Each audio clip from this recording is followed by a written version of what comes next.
नमस्कार दोस्तों, मैं गणेंद्र आपका स्वागत करता हूं मैथ एक्शन पॉइंट में। साथियों, आज हम सीखने वाले हैं वर्ग के कुछ सवाल। तो ये दोस्तों दूसरा वीडियो है वर्ग पे।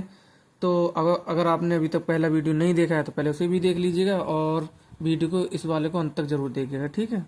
चलिए दोस्तों, सवाल शुरू करते हैं।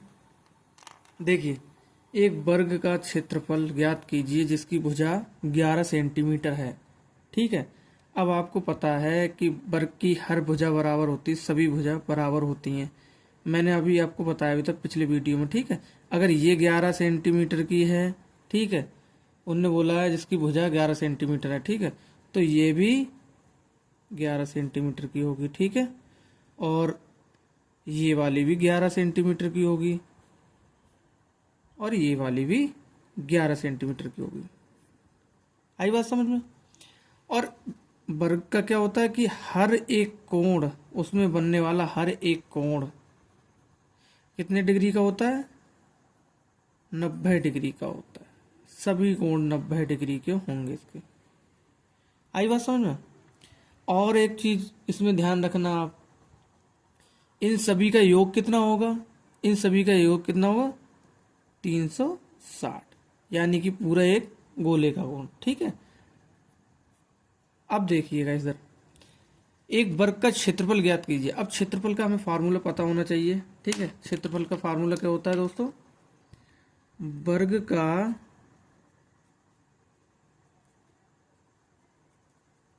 क्षेत्रफल बराबर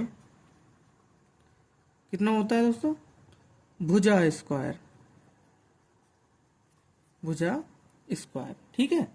इससे दिख नहीं रहा होगा अच्छा सा।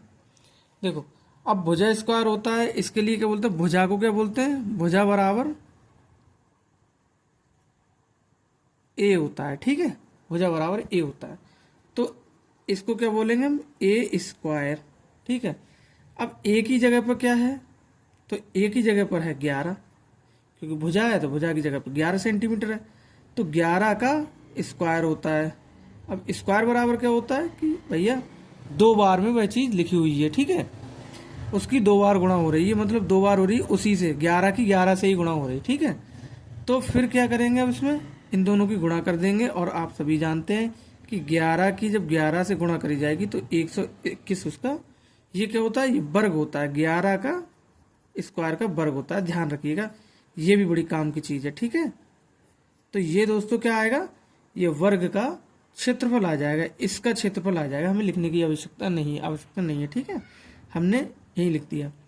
तो दोस्तों इस तरीके से हम वर्ग का क्षेत्रफल निकालते हैं। और सूत्र हमेशा आप ध्यान रखिएगा, आप शॉर्ट ट्रिक के चक्कर में रहिएगा, अच्छी बात है, मगर सूत्रों को कभी इग्नोर मत करिएगा, ठीक है।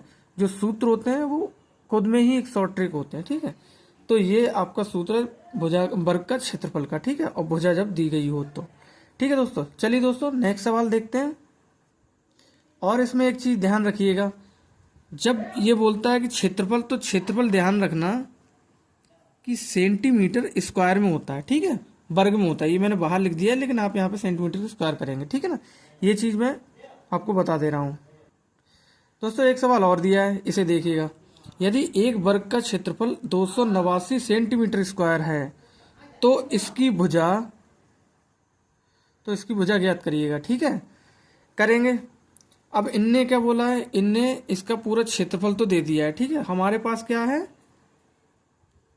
वर्ग का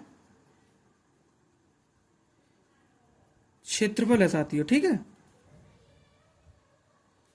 वर्ग का क्षेत्रफल कितना दिया है? 289 सेंटीमीटर स्क्वायर, ठीक है ना। अब देखिए, अब इसमें क्या करना है हमारे लिए? अब सूत्र क्या था? वर्ग का क्षेत्रफल बराबर क्या होता है?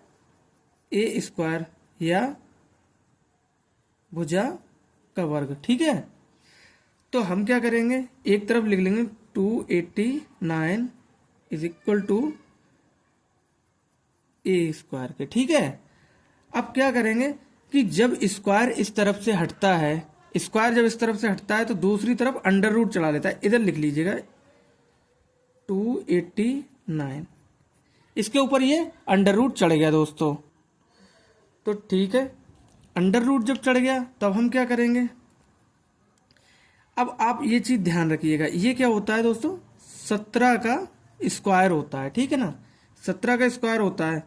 तो क्या होगा कि a बराबर क्या हो जाएगा, 17 का स्क्वायर, ठीक है। अब जब भी अंडर रूट हटाते हैं तो इसको इससे उड़ा देते हैं, ठीक है, काट देते हैं, स्क्वायर से अंडर रूट हट जाता है। तो हमारे पास में क्या आएगा, 17, और ये किस में है, सेंटीमीटर में, ठीक है ना, सेंटीमीटर में। तो यही दोस्तों हमारी क्या हो जाएगी, भुजा हो जाएगी, भुजा हो जाएगी। तो क्या हुआ कि सभी कोण इसके 90 डिग्री के हैं, और जब भुजा समान होती है तो सभी भुजाएं इसकी समान होंगी। ये 17 सेंटीमीटर की होगी तो ये भी 17 सेंटीमीटर की होगी, ये भी 17 सेंटीमीटर की होगी, ठीक है ना दोस्तों। तो दोस्तों इस तरीके से हम सवाल को करते हैं, वर्ग के सवालों को करते हैं, ठीक है ना। अगर आपके लिए सवाल समझ में आया दोस्तों तो वीडियो को लाइक करें, चैनल को सब्सक्राइब करें। मिलते हैं नेक्स्ट वीडियो में, तब तक के लिए नमस्कार, अपना ध्यान रखिएगा, पढ़ाई करते रहिएगा।